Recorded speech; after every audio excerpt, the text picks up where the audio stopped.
What's happening, YouTubes? Back again. Another sunny Sunday ride.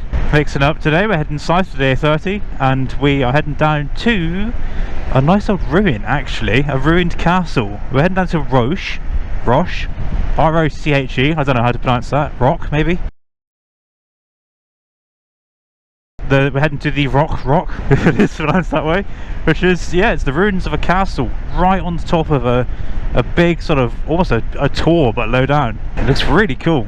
So, heading down there now, on the sat nav again. I've skipped out the bit before because you've seen this a few times now, but I've come down the bottom edge of Bobby Moore through Minions and then following the bottom edge. It's a shame I had the cameras off because I was following an air-cooled Porsche 911, an older one, and that was following a Myers-Manx beach buggy, which was really cool. So they were, I don't know if they were on the way to some sort of show. I did see some sort of Austin going the other way. I'm obviously behind an Escort now, a rather smoky Escort, but they're also quite rare these days. Yeah, as is always the way with having cameras off, and everything happens when the cameras are off. Not only were we following these two cars, but there was two horse riders going along past the bottom edge of Bobby Moore, and as the cars approached, one of the horses like spooked and sort of sidestepped all the way down a bank, and this person, they stayed on, but you know, it looked like a struggle. And they're both just kids, like they're both clearly not up to much. That's nice as well. Yeah, there's got to be, I haven't looked, there's got to be some sort of classic car showing today. I'd quite like to go and find it really, but you know, we'll see what we do after the Rock perhaps. But yeah, it is a beautiful day. It's fairly warm in the sun. It's a little bit cool in the shade still, but it is stunning right now. Absolutely beautiful. Yesterday was stunning as well. I've planned a nice little route. Basically I've gone in and I've set a bunch of waypoints so I can avoid the A30, and I want to keep it sort of back roady and, well, just more enjoyable for me, isn't it? It's not fun on dual carriageways, it's not interesting to look at, it's not interesting to ride. And also this bike is not great at motorway speeds. It's got tons of power obviously, but this wee cowl, as much as I love how it looks, it gives you a huge amount of buffeting. Fortunately it's not the most practical as a result. My friend who owned this bike before me, he said that actually it's better without the cowl, just with the bare headlight, and like you get more air, but it's a cleaner air. I don't know, I like how the cowl looks a lot.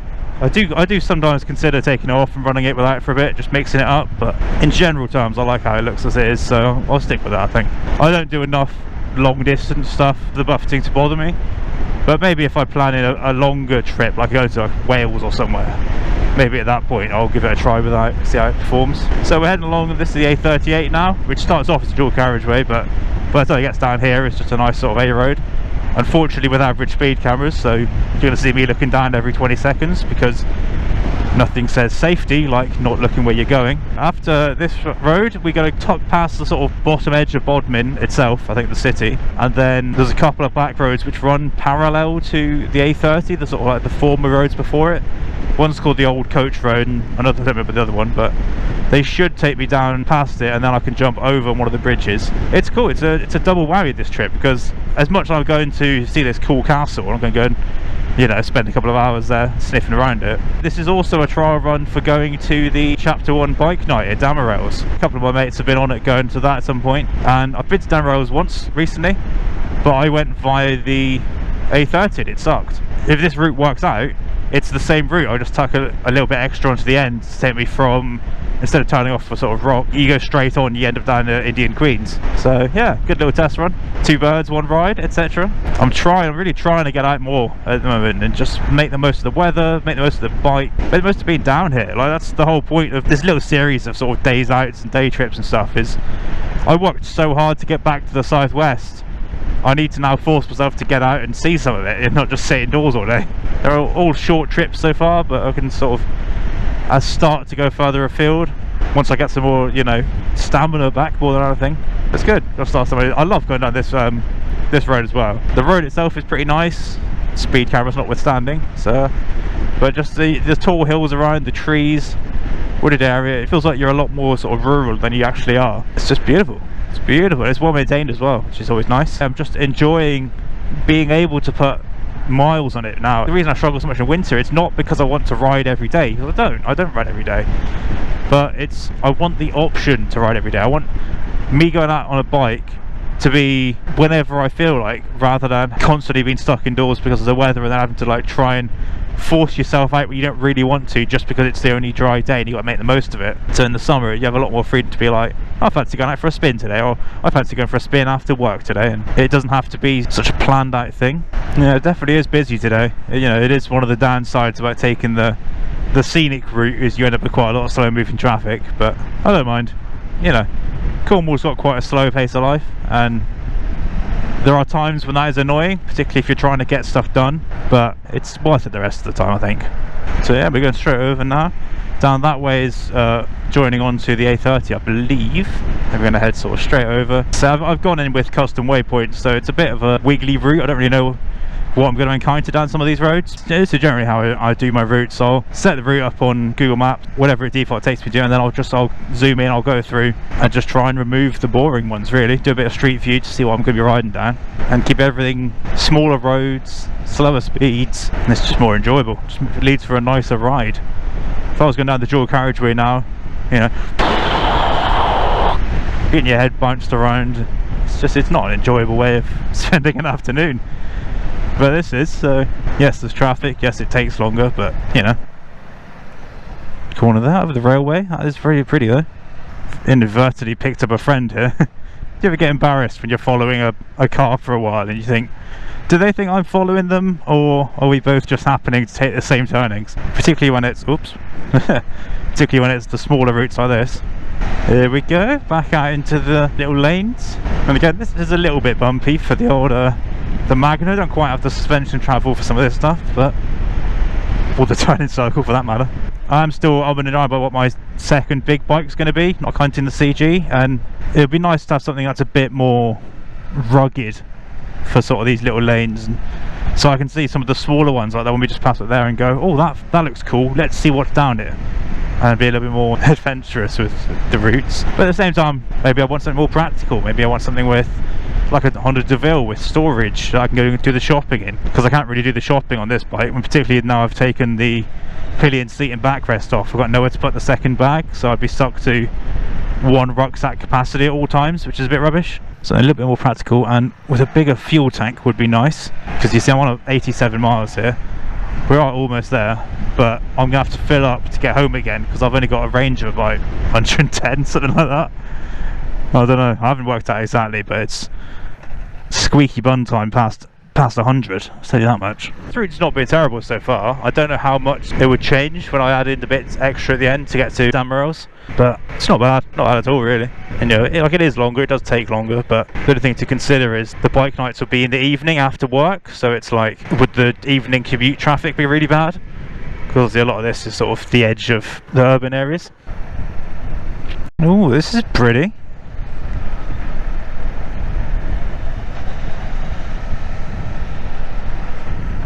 This is very pretty. Little river there, little creek. Bumpy road though. Oh my god. Jeez, what's going on here? Is that all of the queue for the tip? Let's see how far. Or are they just all stuck behind the tip? What, 5 miles out now? A little bit more rugged down this way. So open sort of a scrubby heathland down there.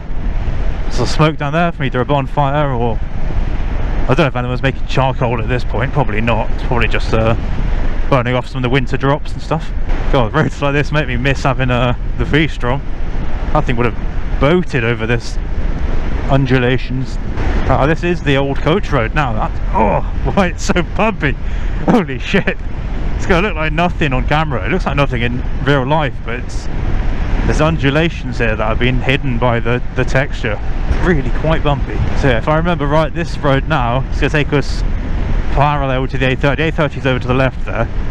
It's going to take us along parallel to it, and then at some point we're going to dip underneath it, under a bridge, to take us to the other side of it, and at that point we're almost there. In fact, yeah, we're crossing it now. I'm not sure if we're going over or under, but you know, 2 miles away now from the destination. When we get there, there isn't a proper car park for the castle as far as I can tell, so I think most of the reviews say to park at the social club. There's like a sort of football ground social club kind of thing there. Oh, now this will be interesting. I've not updated my sat nav recently enough to have this updated road layout, I think, because my sat nav thinks I'm going to head off that way. Yeah, it does. It's confused now, look. So I guess I'm going to go right, question mark. Oh, well, there's fucking Roche, so probably not. Let's go right then, shall we? Nothing like doing a little mystery tour when I'm on the ass end of my fuel range. Tell you what though, we've just hit 23,000 miles on the Magna. 23,003 now. Oh good, there's no road surface here.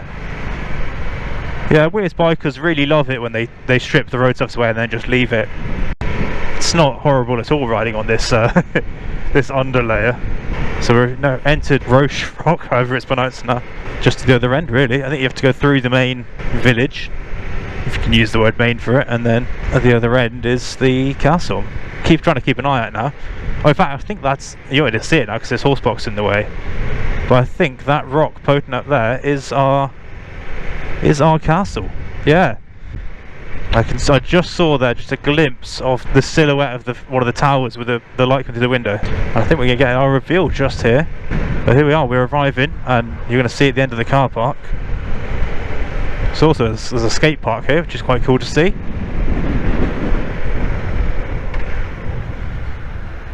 And there, straight ahead of us, is our castle. Get around this pole here. Look at that up there. So I'm going to go down the end here.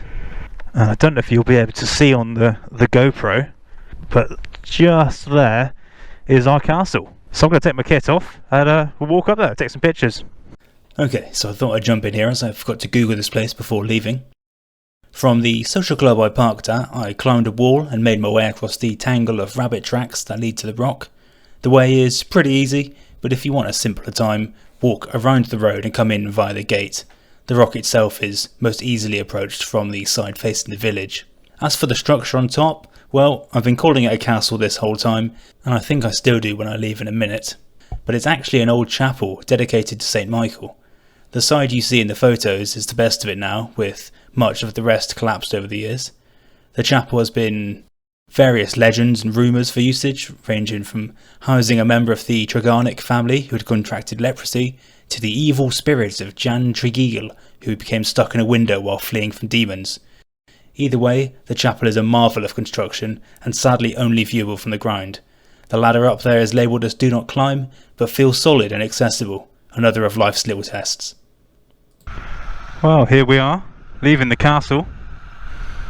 That was good fun. Well, yeah, I'm going to head out now, I'm going to head home to pick up some fuel.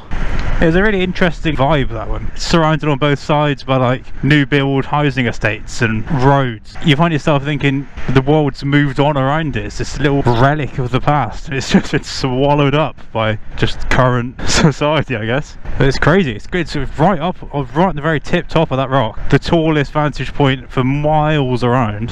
Very cool. Very cool. I don't know if I'd spend a whole day there. Like I say, you can't get into it, so you are just stuck viewing it from one angle really. But it's definitely cool to see. If you're in the area, stop in, stroll up. Well worth a trip, I think. Well worth a trip. So say I'm going to go grab some fuel now. I'm going to hoon on back down more or less the same route I came on. So I won't trouble you guys to see that on the way back.